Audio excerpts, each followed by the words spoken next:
और अब बात अरावली की करते हैं। दरअसल अरावली संरक्षण की मांग को लेकर आंदोलन तेज होता जा रहा है। प्रदेश में अरावली बचाने को लेकर विरोध प्रदर्शन का सिलसिला लगातार जारी है। कहीं लोग सड़कों पर उतर आए हैं तो कहीं जिला कलेक्टर के बाहर नारेबाजी कर विरोध जताया जा रहा है। अरावली संरक्षण की मांग कर रहे हैं। 5 तस्वीरें देखिए जहां पर अरावली संरक्षण की मांग को लेकर विरोध प्रदर्शन किया गया। ब्यावर में जिला कांग्रेस सेवा दल की ओर से माननीय राष्ट्रपति को ज्ञापन प्रेरित किया गया। तो इसी कड़ी में उदयपुर के भोपाल नोबल्स स्कूल के बच्चे अरावली की वादियों के बीच फतेह सागर झील किनारे पहुंचे।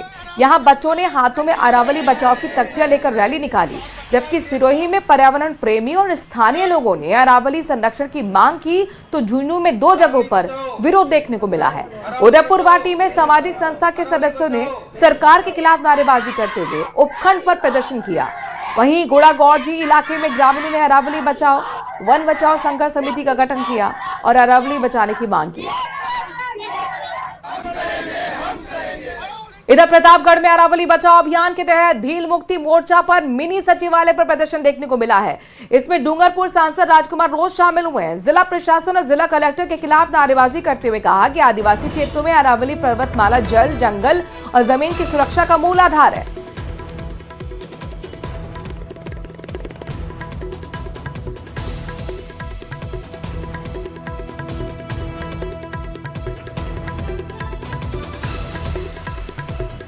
अरावली को लेकर विभिन्न संगठनों की ओर से लगातार प्रदर्शन किए जा रहे हैं और इसी कड़ी में आज भील प्रदेश मुक्ति मोर्चा की ओर से भी प्रदर्शन किया गया। इस वक्त हमारे साथ मौजूद हैं डूंगरपुर बांसवाड़ा सांसद राजकुमार जी रोज साहब। उनसे जानना चाहेंगे कि आखिर ये क्या पूरा मामला है और इसको लेकर के सरकार किस तरह से लोगों के साथ में लोग इसका विरोध कर रहे हैं।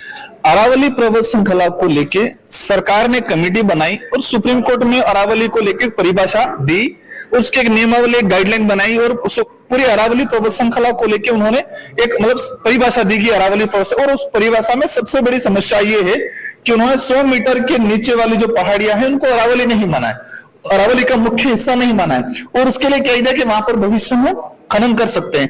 अब समझ में आएगी कि पूरे अरावली पर्वत श्रृंखला में 13,000 पहाड़ियां हैं और 13,000 जब पहाड़ियां हैं तो 13,000 में से 1,000 मात्र पहाड़ियां जो 100 मीटर से ऊपर की है। मतलब ये हो गया कि 90% हिस्सा अरावली का खत्म हो जाएगा।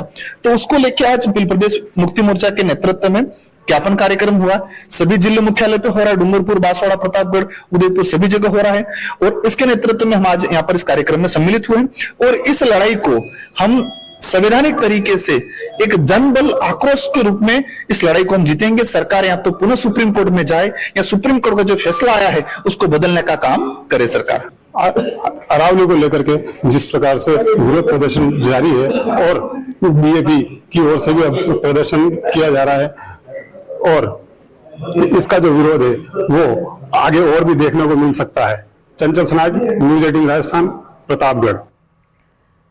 वहीं अरावली संरक्षण की मांग को लेकर न्यूज 18 अरावली पर्वत श्रृंखला की गोद में बसे उधमड़ गांव के लोगों से राय जानने के लिए पहुंचा। यहां के लोगों के जीवन में पर्वतमाला का क्या महत्व है, सुनिए।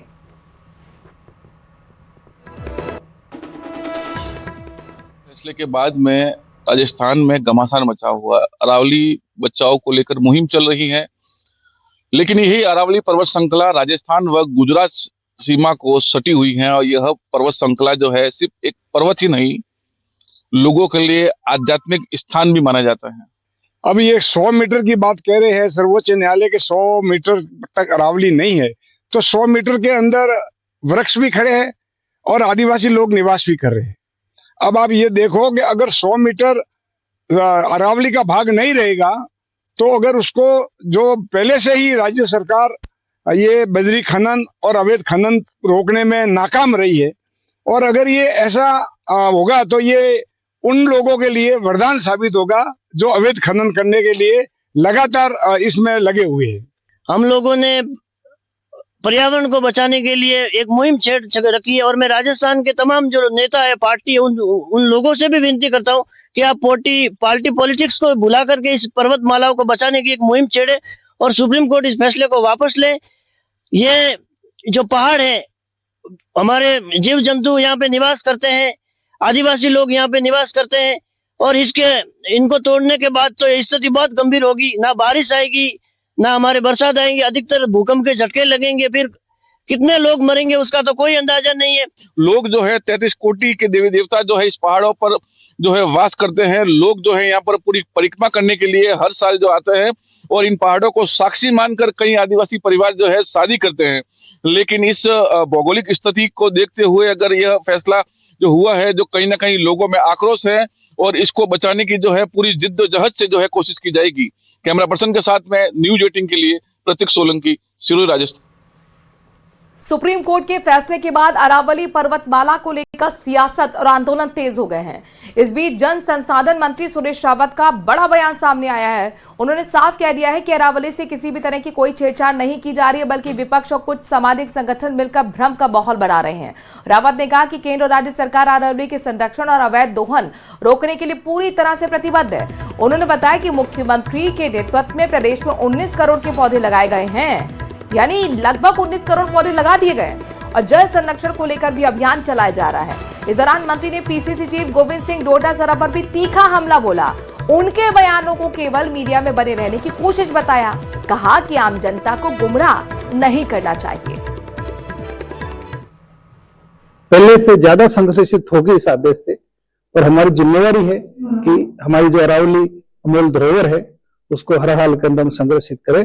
हमारी सरकार इस दिशा के अंदर किसी भी तरह का कोई समझौता नहीं करेगी और हर हाल के अंदर जो अरावली संरक्षण है उसका करेगी, बल्कि इसके विकास के लिए पौधे कई लाखों की संख्या के अंदर लगाए गए और अभी पर्यावरण बचाने के लिए पर्यावरण की दिशा के अंदर हमारी सरकार ने 19 करोड़ से अधिक जो पौधे हैं जन सहयोग से सरकारी विभागों के माध्यम से पूरे प्रदेश के अंदर लगाए हैं। धौलपुर से बड़ी खबर आ रही है। दुष्कर्म के आरोपी के मकान पर बुलडोजर चलेगा। नगर परिषद ने ध्वस्तीकरण की तैयारी भी शुरू कर दी है। मकान पर नोटिस चस्पा कर दिया गया है। बिना कन्वर्जन और नियमों के विपरीत मकान बना है। 3 दिन में खुद ही निर्माण हटाने के निर्देश दिए गए हैं और अगर निर्माण नहीं हटाया जाएगा तो समझ लीजिए बुलडोजर चलने वाला है। ये दुष्कर्म का आरोपी है जिसके मकान पर बुलडोजर चलाने की पूरी तैयारी कर ली गई है। सबसे पहले की तैयारी जो फर्स्ट फॉरमोस्ट स्टेप होता है, यानी कि नोटिस चस्पाना। ये देखिए मकान पर नोटिस चस्पा दिया गया है। बिना कन्वर्जन नियमों के विपरीत बनाए गए मकान और इसीलिए एक्शन की तैयारियां पूरी हो गई हैं। 3 दिन का वक्त दिया गया है। निर्माण खुद से हटा लीजिए, नहीं तो फिर बुलडोजर एक्शन चलेगा, पीला पंजा चलेगा।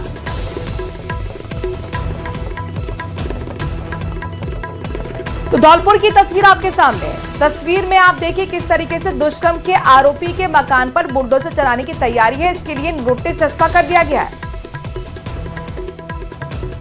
जयपुर से इस वक्त की बहुत बड़ी खबर आपको बताते हैं। अमारा की मौत के मामले में बड़ा एक्शन देखने को मिला है। अमारा की मौत के मामले में शिक्षा विभाग का नोटिस जारी हो गया है। स्कूल की कई लापरवाहियों पर यह नोटिस भेजा गया है और 7 दिन, जी हां 7 दिन में नीरजा मोदी स्कूल से जवाब तलब किया गया है। स्कूल में रेलिंग के ऊपर सुरक्षा जाली का अभाव, ये एक बड़ी खामी और इसको जाहिर तौर पर नोट करते हुए, नोटिस में लाते हुए जवाब तलब करने के लिए 7 दिन का वक्त नीरजा मोदी स्कूल को दिया गया है। आपको याद होगा कि छोटी बच्ची थी, 4th क्लास की बच्ची अमारा, जो 4थी मंजिल से कूद गई थी। इस मामले में अब एक्शन देखने को मिला है। अमारा के फादर की तरफ से कई आरोप स्कूल मैनेजमेंट पर लगाए गए थे। बुलिंग के आरोप लगाए गए थे कि बच्चे बुलिंग करते थे, एक्शन नहीं लिया गया था। बच्ची मानसिक रूप से परेशान थी और अब इस मामले में शिक्षा विभाग का बड़ा एक्शन, नोटिस दे दिया गया है स्कूल को। कई लापरवाहियों पर यह नोटिस भेजा गया है और वक्त दिया गया है 7 दिन का कि आप इन लापरवाहियों पर जवाब दीजिए। हितेन हमारे संवाददाता इस खबर पर जुड़ गए हैं। हितेन, क्या कुछ कहा गया है नोटिस में? नोटिस में जो शिक्षा विभाग ने नीरजा मोदी स्कूल को दिया है उसमें ये कहा गया है कि जो स्कूल है उसका डी ब्लॉक जो है जिसमें ये घटना हुई थी उसमें कक्षा 8 तक के बच्चे पढ़ते हैं और उनको जो है उनका ध्यान में रखते हुए जो है सीढ़ियों पर रेलिंग के ऊपर जो है लोहे की जाली का अभाव पाया गया है। उसके अलावा बच्चों की सुरक्षा के लिए प्रत्येक मंजिल पे जो है सुरक्षा कर्मी या सहायिका के होने का नहीं होना पाया गया, मतलब अभाव पाया गया, तो वो नहीं थे।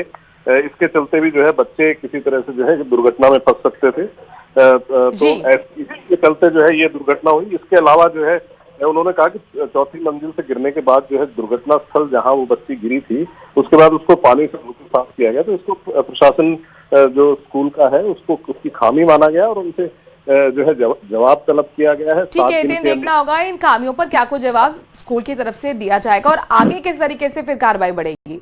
शुक्रिया हितेन तमाम जानकारी हम तक पहुंचाने के लिए। खबरों में आगे बढ़ते दौसा से ब्रेकिंग न्यूज आपको बताते हैं, जहां पर पेट्रोल डलवाकर कार चालक भाग निकला। 3,700 रुपए का पेट्रोल भरवाया और फिर फरार हो गया, यानी कि उसने पेमेंट नहीं किया। कार को रोकने के प्रयास में पेट्रोल पंप कर्मचारी गिर तक गया। घटना सीसीटीवी में कैद हुई है, तस्वीर आपके सामने, जहां पर देखिए किस तरीके से रोकने की कोशिश करता है पेट्रोल कर्मी और गिर जाता है और ये भागती हुई कार आपको नजर आ रही है। पेट्रोल भरवाया गया है, आराम से 3,700 रुपए का पेट्रोल भरवाया और इसके बाद फर्राटे से कार चालक वहां से भाग निकला, बिना पेमेंट के भागा है।